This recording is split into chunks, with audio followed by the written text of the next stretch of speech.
여러분 안녕하십니까? 여수 MBC 뉴스데스크입니다.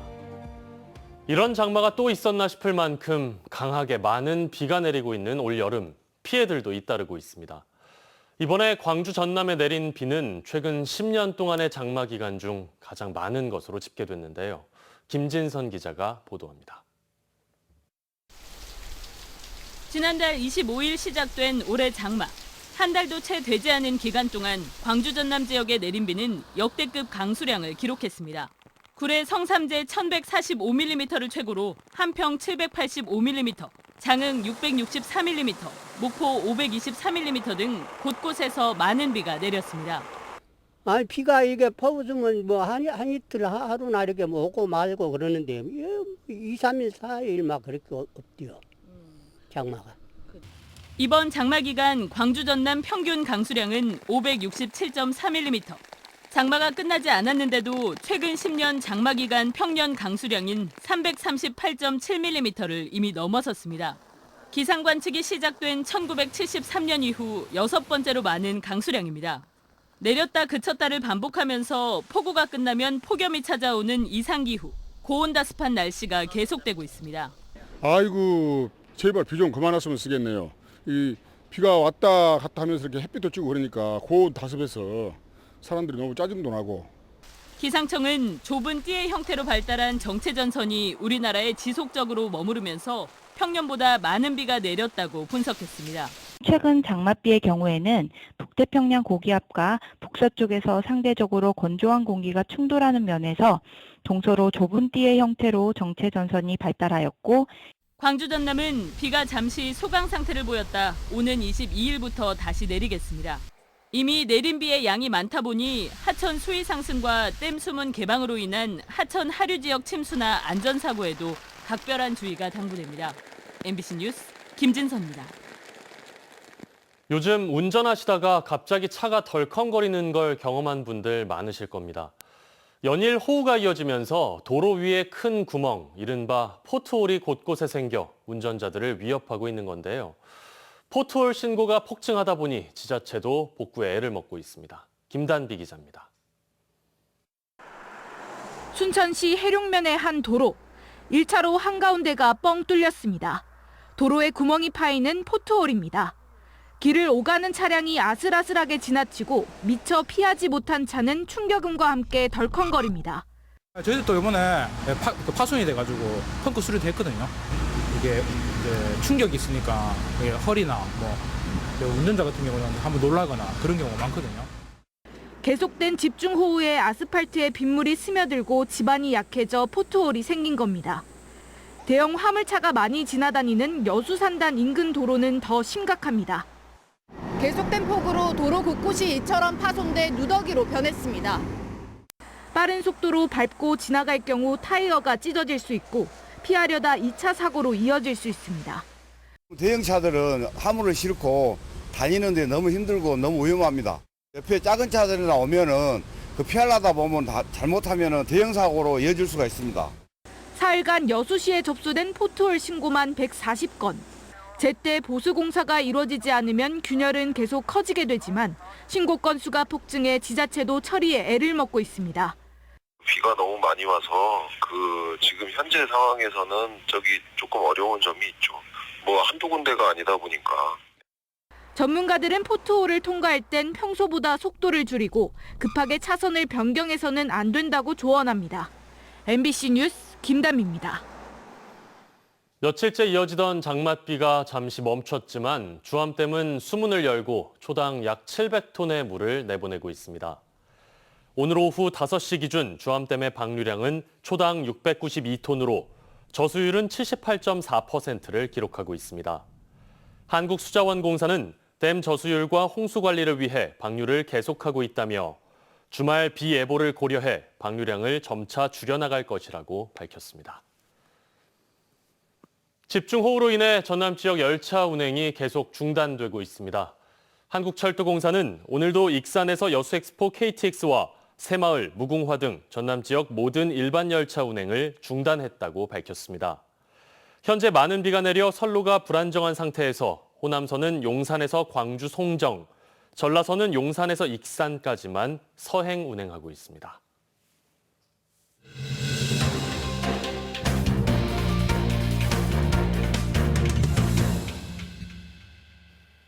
가장 현실적인 지방 소멸 대응 방안은 적극적인 인구 유입 정책이라는데 이견이 없습니다.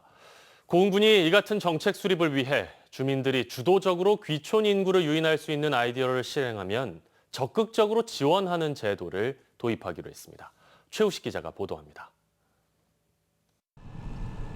통계청이 발표한 지난해 귀농인 유치 실적에서 고흥군은 도내 1위, 전국 4위. 민선 8기 1년 동안 전입 인구는 3,437명, 전출 3,279명으로 전입이 더 많았습니다.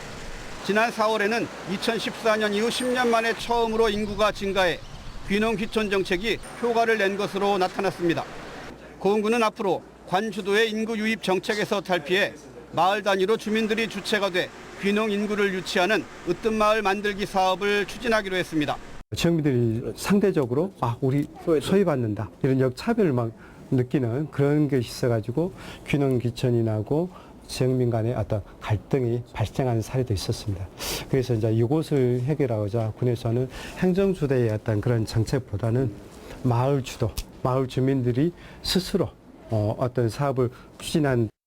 고흥군은 관내 515개 마을별로 귀농 인구 유치 실적이 좋은 마을에 대해서는 최대 1,000만 원의 인센티브도 지급할 계획입니다.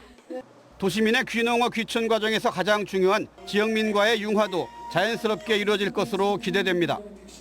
또 일부에서 문제가 됐던 마을 발전기금 강요 행위 등에 대해서도 근본적인 해결책이 될 수 있을 것으로 보입니다. 최근 읍면별 귀농과 귀촌인과의 간담회에서는 고흥군이 미처 생각하지 못했던 다양한 의견이 제기돼 주민주도형 귀농 정책과는 별도로 지속적인 소통의 필요성도 확인됐습니다.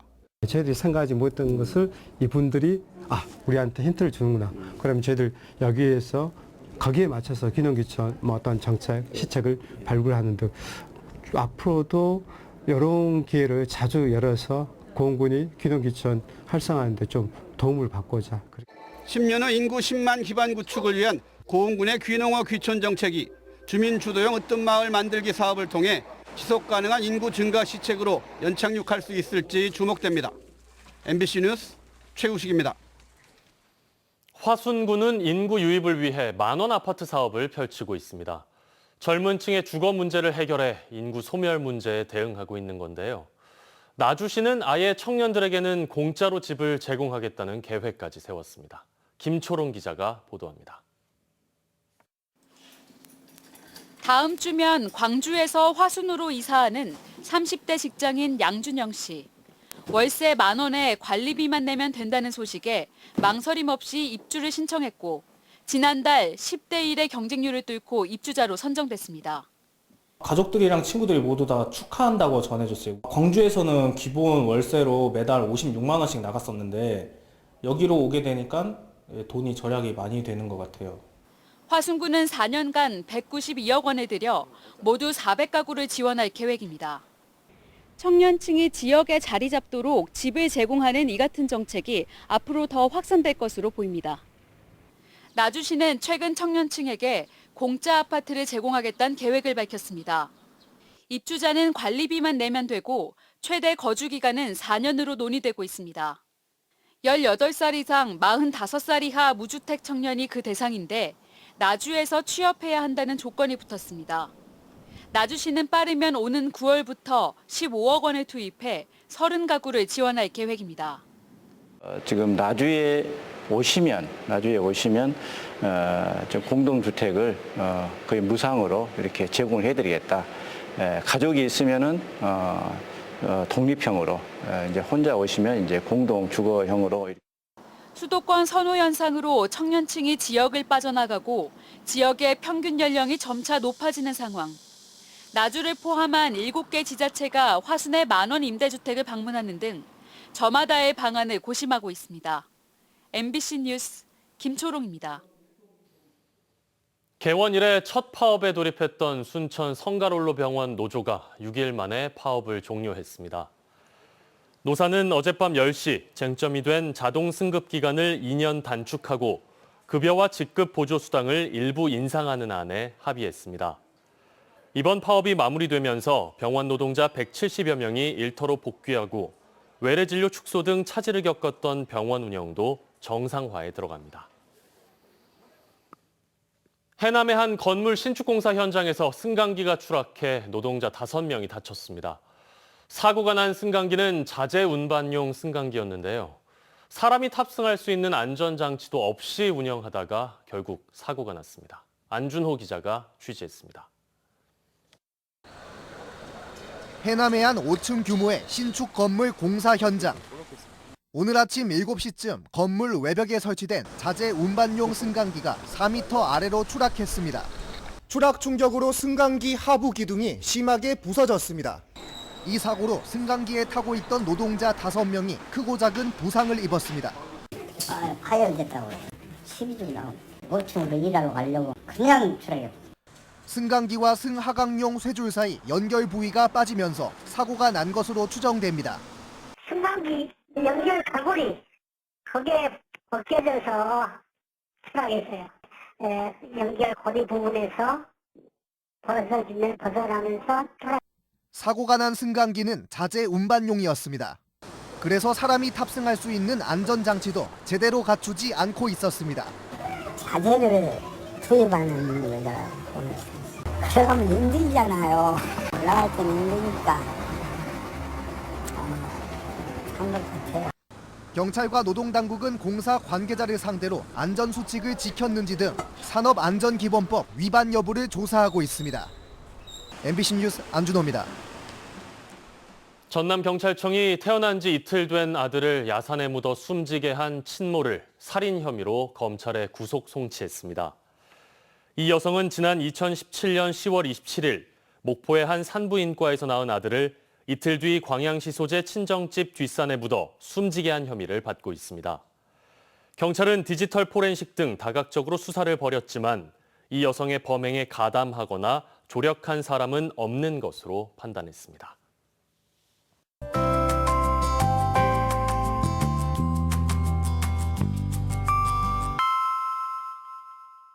날씨와 생활정보 정리해드리는 생활포커스입니다. 양성평등을 위한 하반기 여수 여성을 잇다 사업이 시작됩니다. 오는 22일 첫 순서로 여수시 도시관리공단 김유아 이사장이 여성 친화도시를 주제로 지역 여성들과 대화에 나섭니다. 포스코 광양제철소 재능봉사단이 버려진 플라스틱 뚜껑을 수거해 재활용하는 활동을 펼쳤습니다. 뚜껑은 공정을 거쳐 치약자개와 비누받침 등 리사이클링 상품으로 재탄생했습니다. 여순 사건의 아픔을 치유하고 평화와 인권을 주제로 한 청소년 창작 토막극 작품을 공모합니다. 전남의 청소년 누구나 참여할 수 있으며 접수는 오는 28일까지입니다. 오늘은 비가 그치고 흐린 가운데 곳곳에 가끔 소나기만 지났습니다. 내일은 전남 동부 지역에 오후 한때 5에서 20mm의 약한 비가 지나는 곳이 있겠고요. 대체로 구름만 많겠습니다. 또 모레 오후에는 오랜만에 맑은 하늘 드러나겠습니다. 다만 푹푹 찌는 더위가 기승을 부리고 있습니다. 30도를 웃도는 낮 기온과 함께 높아진 습도로 체감 더위가 더 커지면서 현재 순천 등 전남 지역에 폭염주의보가 발효돼 있습니다. 자세한 내일 지역별 기온 보겠습니다. 내일 아침 기온은 여수와 순천 23도, 광양 22도, 고흥 21도로 오늘보다 2도가량 낮게 출발하고요. 한낮 기온은 여수 27도, 고흥 29도, 광양 30도, 순천 31도 보이면서 내륙 지역을 중심으로 무더위가 이어지겠습니다. 내일 해상에도 구름 많고 흐리겠습니다. 바다의 물결은 앞바다에서 0.5m, 먼바다에서는 최고 1.5m로 잔잔하게 일겠습니다. 주말부터는 다시 비가 시작돼 월요일까지 내리겠고요. 30도 안팎의 무더위도 당분간은 이어지겠습니다. 지금까지 생활포커스 송유라였습니다. 다음 뉴스입니다. 어젯밤 10시 50분 광양 태인동의 한 화학 공장에서 불이 나 6시간 만에 꺼졌습니다. 이 불로 인명 피해는 없었지만 공장 탱크 1개가 불에 타는 등 총 7,500여만 원의 재산 피해가 발생했습니다. 소방당국은 차량 15대, 49명을 동원해 화재를 진압했고 정확한 사고 경위를 밝히기 위해 국립과학수사연구원 합동 감식이 있을 예정입니다.